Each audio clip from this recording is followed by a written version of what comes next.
PM Modi 2 दिवसीय बिहार दौरे पर थे। पटना एयरपोर्ट का उद्घाटन हुआ और बिहार के अलग जिलों में भी कार्यक्रम हुआ।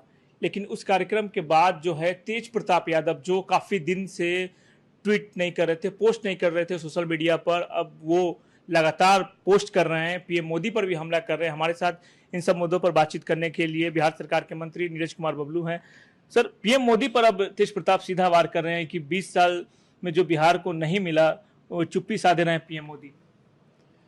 देखिए, आरजेडी के लोग अगर पीएम मोदी पर कोई बात बोलते हैं तो राज्य के लोग समझते हैं कि क्या स्थिति है, और खास करके तेज प्रताप इसको कौन गंभीरता से लेता है। जिस तरह का भी विवाद में उलझा हुआ है, इनको पहले लड़कीबाजी से फुर्सत हो जाए तब नहीं पीएम मोदी पर ट्वीट करेंगे।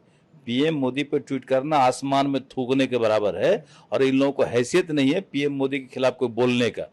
क्योंकि माननीय प्रधानमंत्री जी बिहार को लगातार आगे बढ़ाने में जिस तरह से समय दे रहे हैं, हर महीने बिहार आ रहे हैं, बिहार में लाखों हजारों करोड़ का योजना दे रहे हैं, शिलान्यास कर रहे हैं, उद्घाटन कर रहे हैं, जिससे बिहार हमारा तेज गति से आगे बढ़ रहा है। बिहार में हर तरह की सुविधाएं हो रही है। बिहार के जनता काफी खुश है पीएम मोदी की इन कामों से। तो आरजेडी के पास है क्या? आरजेडी के पास अब हमको लगता है कि सिर्फ और सिर्फ अफवाह फैलाने के अलावा कुछ नहीं है। बिहार की जनता कमर कस के बैठी है कि पुनः बिहार में जंगल राज कभी नहीं आने देंगे, और ऐसा दिन बिहार में नहीं आएगा जब अपहरण होगा और अपहरण का फैसला सीएम हाउस में होगा, अपराधी सीएम हाउस में बैठेगा। वो दिन अब कभी नहीं आने वाला है। ये ट्वीट करे फीट करे, कोई इस पर ध्यान नहीं देने वाला है। पार्टी से उनको निकाल दिया गया, परिवार से निकाल दिया गया। काफी दिनों के बाद अब वो अचानक आते हैं। परिवार के प्रति काफी प्रेम उनका झलकता है सोशल मीडिया पर। कहते हैं अपने भाई को। देखिए, उनके परिवार में ये बेकारा और निकम्मा नकारा जो बोलते हैं ना, उसी टाइप का है। अब तो हमको लगता है कि परिवार भी सर फोड़ रहा होगा कि ये कौन कुकर्म किया। लगातार कई तरह का कुकर्म आप देख रहे हैं। एक लड़की से शादी, दूसरे से प्रेम, तीसरे से फ्लर्ट, पता नहीं क्या क्या कर रहे हैं। कितनी लड़कियां इनके लाइफ में आ रही है, जा रही है। तो ये चरित्र एक राजनीतिक परिवार के व्यक्ति का नहीं होना चाहिए। जिस तरह से वो कर रहा है तो पूरा पहले जवाब देना, परिवार के लोग जवाब दे इसके कुकर्म का। लालू जी, राबड़ी जी, तेजस्वी, वो जवाब दे इनके कुकर्म का कि कितने लड़की को रखे हुए हैं। जो हिंदू हम समझते हैं जो विवाह का, मैरिज का कानून है, उसमें आप एक ही लड़की से शादी कर सकते हैं। दूसरा तब होगा जब आप उसे तलाक देंगे। न तलाक, न ये, और एक 3-3 लड़कियों का नाम पता नहीं और कितने लोग लिस्ट में है, सब लोग जान रहे हैं। और कोई ऐसा कुकर्म नहीं जो ऐसे लोगों से छुपा हुआ है। वो तो सफाई दे रहे हैं कि मैं खुलकर बोलूंगा, क्योंकि पार्टी के अंदर जयचंद है, घर के अंदर भी है, घर के बाहर भी है। तेजस्वी को सलाह दे रहे हैं। कब बोलेंगे? बताना चाहिए ना कौन जयचंद है। खैर, उनके पार्टी के अंदर का मसला, उस पर हमें बहुत नहीं बोलना है।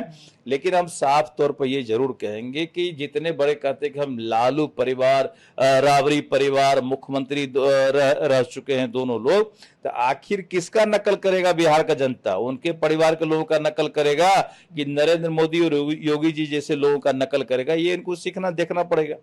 लालू प्रसाद के फैसले से सभी खुश है। बताया जा रहा है कि पार्टी के लोग भी खुश है, और जो पार्टी के पुराने नेता हैं वो भी कह रहे हैं कि उन्होंने ठीक किया लालू प्रसाद यादव ने। दूसरी तरफ हम ये भी कहना चाहेंगे कि आखिर ये फैसला कब तक रहेगा? क्या ये अस्थायी फैसला है या चुनाव में लोगों के आंख में धूल झोंकने का फैसला है? पहले से हवा में है कि तेज प्रताप कहता है कि हम चुनाव नहीं लड़ेंगे, राज्यसभा जाएंगे, विधान परिषद जाएंगे। पता नहीं कौन सा साजिश है। ये तो आने वाला वक्त बताएगा कि कब तक ये पार्टी से दूर रखते हैं या फिर अंदर से कब तक इनको संरक्षण देते हैं। ये सब वक्त आते जाएगा तो सारा कुछ खुलते जाएगा। जो ये लोग नौटंकी ड्रामा कर रहे हैं ना, जनता हर नौटंकी को देख रही है। 6 साल के लिए पार्टी से निकाल दिया गया है, तो अगली बार भी विधानसभा का चुनाव नहीं लड़ पाएंगे, नहीं इस बार भी? आपको लगता है? हम भी देखेंगे ना। हम भी देखेंगे, बिहार की जनता भी देखेगी कि कितने दिन तक निकाले हैं, कितने दिन तक इन पर कार्रवाई होगा, कितने दिन तक इनको एमएलसी नहीं बनाएंगे, चुनाव नहीं लड़ाएंगे, राज्यसभा नहीं भेजेंगे। वो बिहार की जनता देख रही है, और आने वाले समय में सारा पर्दाफाश होगा इन लोगों। ऐश्वर्या ने तो साफ कह दिया है कि परिवार सिर्फ राजनीति के कारण एक नाटक कर रही है, सब मिले हुए हैं। ये बिल्कुल नाटक है, ये बिल्कुल नाटक है। सबको सब कुछ पता है। कितनी लड़कियों से इनका चक्कर था वो सबको पता है। परिवार में कोई ऐसा व्यक्ति नहीं जो नहीं जानता है कि क्या क्या इस परिवार में गुल खिल रहा है और बाकी क्या क्या होता था, सबको पता है। इसके बावजूद भी नौटंकी कर रहा है, तो बिहार के लोग देख रहे हैं नौटंकी सारा। चलिए, तो ये थे नीरज कुमार बबलू जो कह रहे हैं कि सभी लोग नौटंकी कर रहे हैं। हाँ, प्रधानमंत्री के बिहार दौरे पर जो पोस्ट किया था तेज प्रताप यादव ने, उन पर नीरज बबलू ने साफ तौर पे कहा कि पीएम मोदी पर टिप्पणी करने का मतलब है कि आसमान में थूक फेंकना। सुजीत कुमार, बिहार तक पटना। गर्मियों की छुट्टी होने वाली थी, मेरे पापा आने वाले थे, तो हम लोग सभी खुश थे। तो मैं एक बेड पे चढ़ के डांस कर रहे थे, डांस कर रहा था, लेकिन वो पहले ही आ गए। फ्रीज। तो मैं उस समय तो कंटिन्यू नहीं कर सकता था ना, तो फ्रीज फ्रेम टाइप का हो गया। कसम पैदा कर